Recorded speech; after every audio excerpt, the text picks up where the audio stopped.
Hi guys, and welcome back to my channel. My name is Kemchi, and if you're new to this channel, please do subscribe, like and share this video. So in today's tutorial, I'll be learning how to make this milkmaid dress, also known as summer dress. So if you're seeing this video for the first time, note that this is the continuation of my previous video, which is the part 1 on this milkmaid dress, which I have linked in the description below. So thank you as you keep watching. So to cut the down part of this dress, I simply went ahead to fold my material into triangular form just once. So I have to do this off camera due to the workspace of my table. And then when folding, I left a few allowance depending on the difference between my front and the back.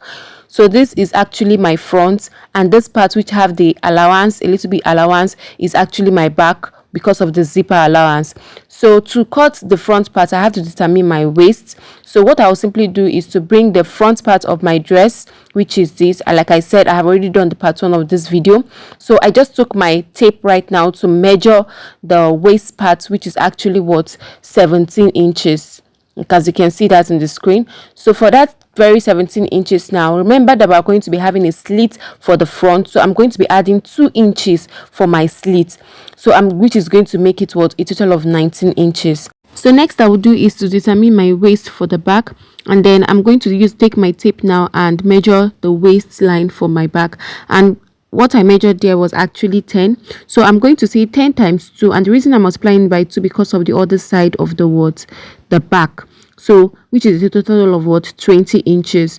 So you can see now that we have 20 inches for the back and 19 inches for the front. That is why I said when folding, you are expected to determine the difference between the front and the back, so that you can know how many inches you are going to leave for the back, which is this allowance that I've given here, because definitely the zipper allowance is actually what is determine the difference between the front and the back. So here I'm going to be cutting 19 inches for the front and then 20 inches for the back. So to do that, I'm going to take my tape and place it this way to note my 19 inches, but here now I did not get 19, so I adjusted properly in order to get my 19 inches, which is just there. So I'll go ahead now and mark that 19 in. So I'm just going to take it down and I'll place my tape from this starting point as if I'm going to cut a peplon. So from this point now to that point where I marked my 19 inches, I have 24.5. So I will just quietly, stretch the line out as if I'm cutting a peplon dress. So I'm going to mark that all through in order to give me my 19 inches for the length. So after that, I'm going to take my tape and measure it to ensure that I get my waistline, which is actually 19 inches. And then for the back, you can see the remaining allowance, which is making it 20. That is for the back actually. So what next I'm going to do after doing this now is to get the length of my gown. So from the waistline now down to the dress is what I want to get. I remember the length we're working with is actually 56 inches. So I'm going to place my tape from my half length, which is actually 16, but I'm going to place it in between 15 and 16, so that after I sew it, which is the sewing allowance, it will come down to 16. Then from there, I'm going to mark my length, which is actually 56 inches. Then I'm going to be adding my folding allowance. So if you look down, my table is actually not big, so I'm just going to try my best to adjust it properly. So if you look down now, you will find that after measuring everything, you're going to be having a shortage here, which is normally normal in peplon dresses. So I also have a remaining part of the material that I'm going to be adding so that I can cover that shortage. And after doing that, I'll cut out any excesses that is left so that I can fold my work neatly.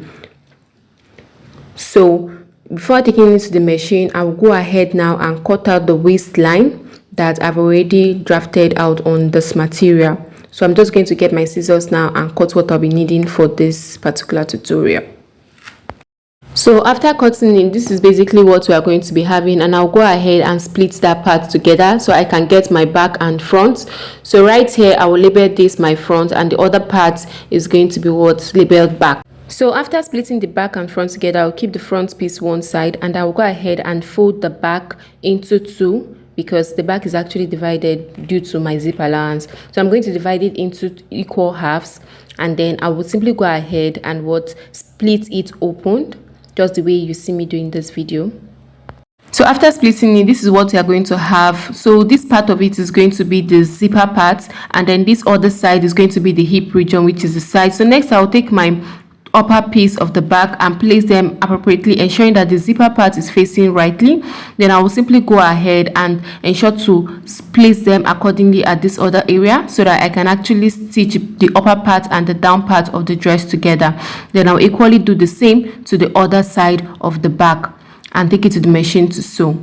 So after sewing, this is basically what you're expected to have. As you can see, it's coming out neatly. So I equally went ahead to stitch the shortage we had at the front part, which I explained earlier. As you can see, this is the joining, and I equally went ahead to iron it down so that it can stay smooth and neat at the front. So next I'm going to go ahead to do now is to turn over the front so that I can determine where I'm going to put my slits. And from the style on our thumbnail, the slit is actually at the left side. So I'm going to label this L, which is my left, and then I'm going to label the other side right. Sorry that I have to write this at the right side of the material because the inner hair is white and the chalk I'm using is actually white. So sorry about that. So I'm just going to, here I'm going to be putting my slit, like I said, at the left side, and I added 2 inches allowance for my slit. So the next thing I'm supposed to do is to find the midpoint of this dress, right? But I want you to listen attentively. If I'm to find the midpoint of this dress, that's the equal half, I'm going to be doing it wrongly because I'm going to be having a shortage at the left due to the allowance for slits that I'm supposed to take in.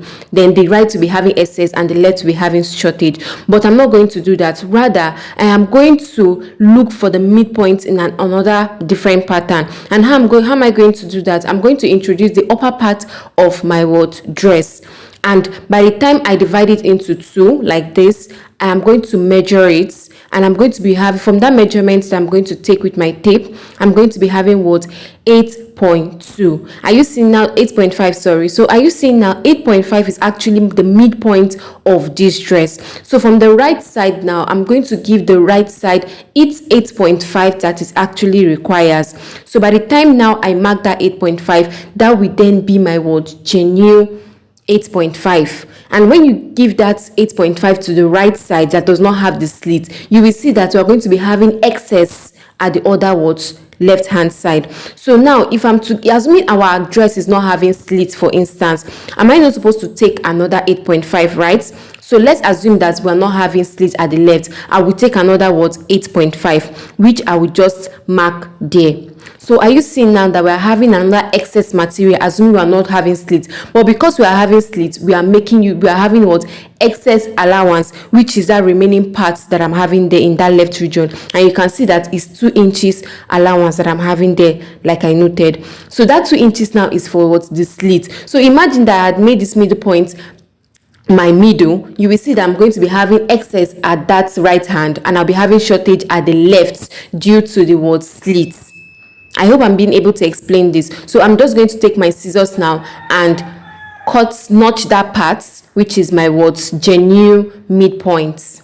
So after doing that now, I will try as much as possible to fold my material in such a way that it's going to align from the beginning to the end, and I'm going to go ahead and give it a good press. So after giving the good press now, as you can see, next I'm going to be doing is at the left side now, I'm going to find a way to determine my slits. So from these very points here to the midpoint, I'm going to use my measuring tape and measure it to know what's like and get the midpoint. So whatever I get now, I'm going to place it back and mark out the midpoint now. So it's from this midpoint now that I'm going to get my slits. So what I'm basically going to do right away is to fold this dress just the way I explained earlier, in order to iron it and get the defined position of our slits. So I'll go ahead and bend it in such a way that it's well aligned from the beginning to the top, just like this. That is what I mean by aligning it from beginning to the end. So after that, I will just go and iron it and bring it back. So I've gone ahead to iron it, and I will just open it right away so that I can simply split this part opened, just as you see me doing this video. So after that, this is basically what it looks like. This is what we have. So what I'm basically going to do, I will put it back so that I can determine how high I want my slits to be, how open I want it to be. So now remember, our half length is 16, but I'm going to place it between 15 and 16 because of our sewing allowance with the upper bodies. After sewing it to come down, then my length for my slit is actually 30, which I just marked there. So I'll go ahead and stitch here at 1 inches allowance, and then from the beginning of that 30 inches where I marked, I will open it down to the end, which I will use my hemming gum to support it with ironing. So I'll just go ahead now and use pin to secure this down.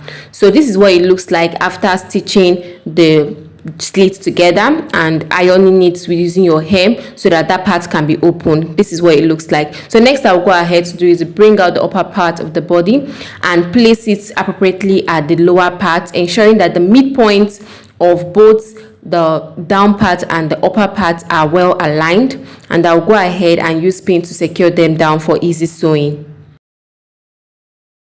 So after doing that and sewing, this is what it looks like. As you can see, everything is coming out neatly, and this is what the inner look like. So next I'll be doing is to cut my sleeve, and to cut my sleeve I got a rectangular shape as long as possible depending on your material size available. So I also got another one which is for the second sleeve, and I folded it this way, just this way you see me doing this video. So the length I'll be working with for my sleeve length is actually 12, but I added 3 inches more for my folding allowance at the up and the down part, where I'll be running elastic on them. So I'll take them to the machine to sew. So after sewing now, this is what it looks like. As you can see, I have stitched everything down, both top and the bottom.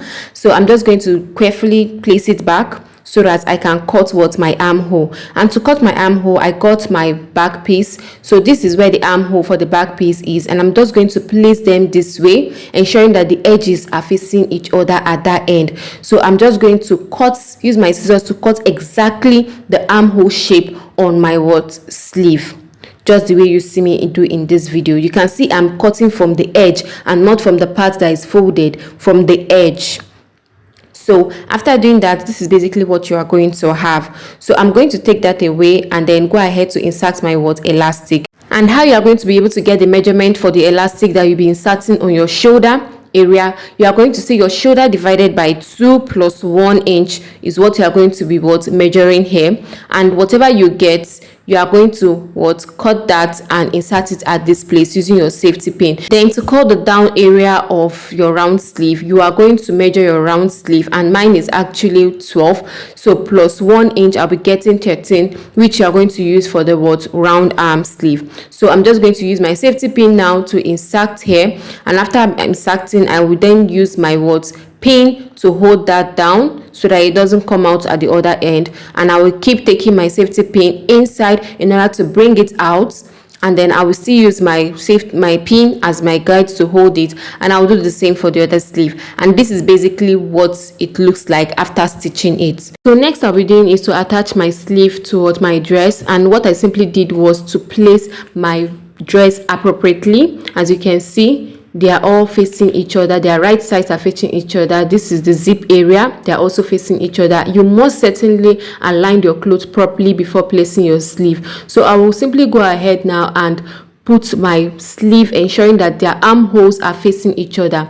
So when putting it, you ensure that they're in this pattern.